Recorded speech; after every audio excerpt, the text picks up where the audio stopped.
Assalamualaikum warahmatullahi wabarakatuh. Alhamdulillah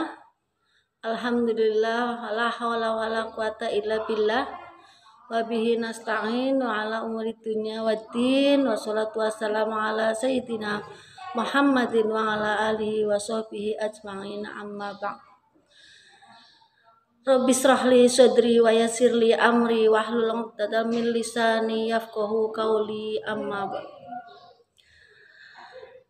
Salawat dan salam tercurah kepada junjungan kita Nabiana Muhammad Sallallahu Alaihi Wasallam dan keluarganya, sahabatnya, serta kita semuanya. Pemirsa channel YouTube MAL Bayan yang saya hormati dan berbahagia, di sini saya akan belajar bersama tentang ujian atau cobaan kita. Ada beberapa fase atau beberapa tingkatan tentang ujian, yaitu yang pertama adalah kalau kita diberi ujian maka kita akan menerimanya dengan marah, sabar, ikhlas, dan bersyukur. Dari marah, sabar, ikhlas, dan bersyukur ini kita ada di fase mana kalau kita itu diberi cobaan? Marah apabila misalnya kita diberi cobaan dalam kesusahan. Saya menggerutu dengan kata-kata, kenapa sih harus aku yang diberi cobaan seperti ini? Sungguh aku sangat tidak kuat. Apa dosaku aku diberi cobaan yang berat seperti ini? Itu termasuk menerima cobaan dengan marah. Apa sih salahku? Termasuk dengan cobaan dengan marah. Ada lagi menerima cobaan yang dengan sabar, yaitu artinya kita diberi cobaan, menerima dengan sabar. Sebetulnya kita bisa berontak, bisa berusaha, tapi kita sabar dulu lah. Siapa tahu beberapa hari nanti kita sembuh. Itu dengan sabar.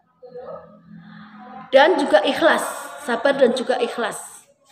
Tetapi ada fase yang paling bagus, yaitu tingkatan tentang bersyukur. Apabila kita diberi cobaan, maka kita bersyukur. Yaitu dengan diberi cobaan, baguslah, menyedihkankah? Membaca alhamdulillah ala kulli hal. Maksudnya alhamdulillah artinya segala puji atas semua hal. Semua cobaan yang Allah berikan pasti kita mampu. Allah memberi cobaan kepada kita, sudah diukur kemampuan kita. Bukan malah meruntuh, yaitu dengan marah. Tapi kita sabar. Ala kulli hal, yaitu alhamdulillah ala kulli hal, itu adalah fase yang paling bagus. Apabila kita diberi cobaan maka kita bersyukur.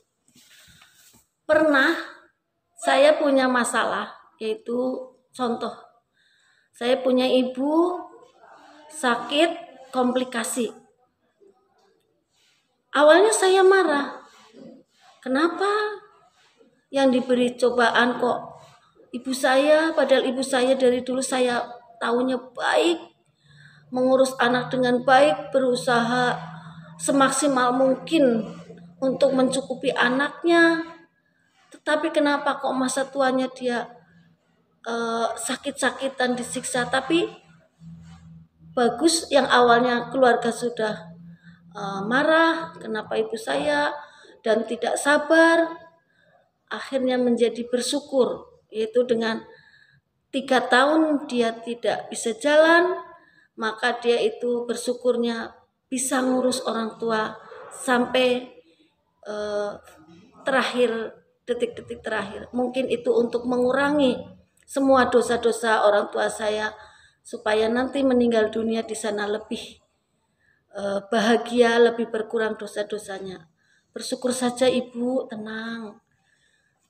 Masih banyak yang melebihi cobaan, melebihi ibu contohnya. Tapi coba kalau kita melihat cobaan itu dengan cara diberi kesenangan, kebahagiaan, Bahkan biasanya kalau cobaan dengan kebahagiaan itu kita tidak terasa kalau kita itu dicoba.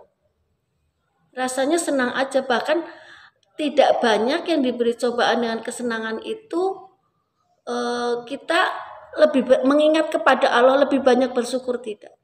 Kebanyakan cobaan ya cobaan yang kesengsaraan atau kadang-kadang masalah baru itu kan cobaan, itu baru yang dikatakan cobaan. Tapi kalau kesenangan tidak merasa kita itu sedang dicoba. Kita diberi masalah baru sampai menangis, bahkan sampai tidak terima, itu udah umum lah manusia itu. Akan tetapi akan bisa meminta kepada Allah dengan bersyukur atau meminta cobaan itu untuk kita bisa kuat. Biasanya permintaan yang diijabah adalah di malam terakhir kira-kira jam berapa? Di malam terakhir itu biasanya mudah ijabah itu malam dari maghrib sampai ke menjelang subuh. Kalau malam terakhir sepertiga dari malam terakhir berarti sekitar jam 1 sampai dengan jam 3, setengah 3. Itu biasanya waktu-waktu yang banyak diijabah untuk kita berdoa kepada Allah untuk meminta bahwa kita itu sudah menjadi permintaan diijabah itu jam segitu. Kalau kita mengatakan bersyukur atas semua cobaan, semua keadaan, maka kita akan menjadi tenang. Dan itu adalah apakah kita sudah menerima cobaan itu dengan bersyukur? Mudah-mudahan kita semua apabila diberi percobaan kita akan merasa bersyukur. Amin. Billahi taufik wal hidayah. Wassalamualaikum warahmatullahi wabarakatuh.